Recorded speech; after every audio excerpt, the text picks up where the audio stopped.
திவாகரன் குரு பல வருடங்களாக தபால் அலுவலக பணியில் இருந்து விருப்ப ஓய்வு பெற்ற பிறகு உள்ளூர் கள்ளக்கடையில் வேலை செய்கிறார். அவரது குடிப்பழக்கம் அவரது மனைவி மற்றும் மகளுடனான உறவை சீர்குலைக்கிறது. வளைகுடாவில் திரும்பிய கிரீஷ் முன்னாள் குடிகாரனைப் போலவே திவாகரனுக்கு போட்டி. கிரீஷ் மற்றும் திவாகரனின் மகளை காதலிக்கும் போது இருவருக்கும் இடையே விஷயங்கள் சூடு பிடிக்கின்றன. ஆனந்தம் பரமானந்தம் திறக்கும் விதம் படம் உங்கள் வழக்கமான ஸ்லாப்ஸ்டிக் காமெடி அல்ல என்ற எண்ணத்தை அளிக்கிறது. கூடுதலாக கதையின் புதிரான முன்னேற்றம் சந்தேகத்திற்கு இடமின்றி ஆரம்பத்தில் சாத்தியமானது. மறுபுறம் ஆனந்தம் பரமானந்தத்தின் எழுத்து மற்றும் வசனம் கதையின் நல்ல புள்ளிகளை கொண்டிருந்தாலும் முக்கிய வீழ்ச்சியாக இருந்தது. இந்திரன்ஸ் திவாகரன் குறிப்பாக நடிக்கிறார். அவர் திரைப்படத்தில் அவரை சுற்றியுள்ள அனைவராலும் போற்றப்படும் ஒரு அமைதியான ஓய்வு பெற்ற தபால்காரர். இருப்பினும் அவர் தனது மனைவி மற்றும் மகள் அனுபமாவுக்கு கவலையாக இருக்கிறார்.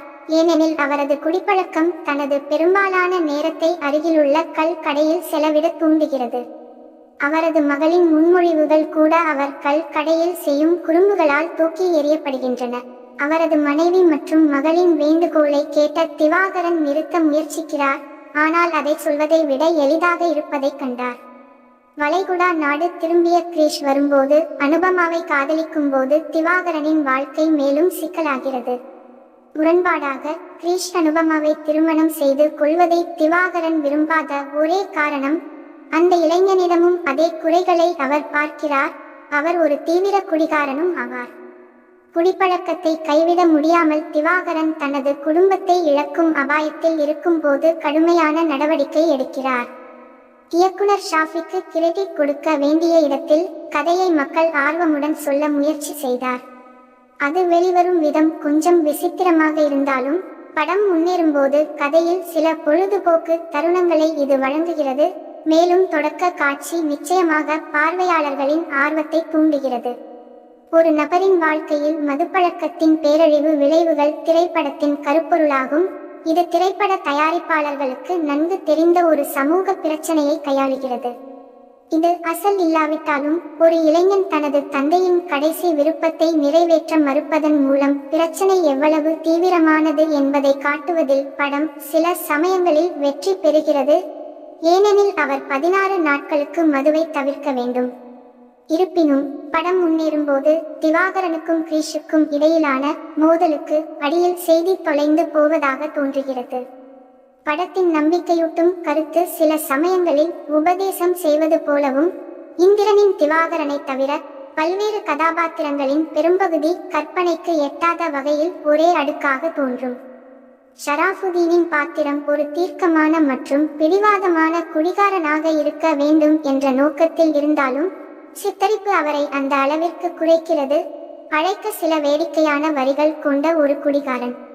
அனகா நாராயணன் நடித்த அனுபமா கிரீஷுக்கும் திவாகரனுக்கும் இடையேயான சச்சரவின் மூலமாகவோ அல்லது குடிகாரர்கள் தங்கள் வழிகளை மாற்றுவதற்கான ஊக்குவிப்பாகவோ குறைக்கப்பட்டார்.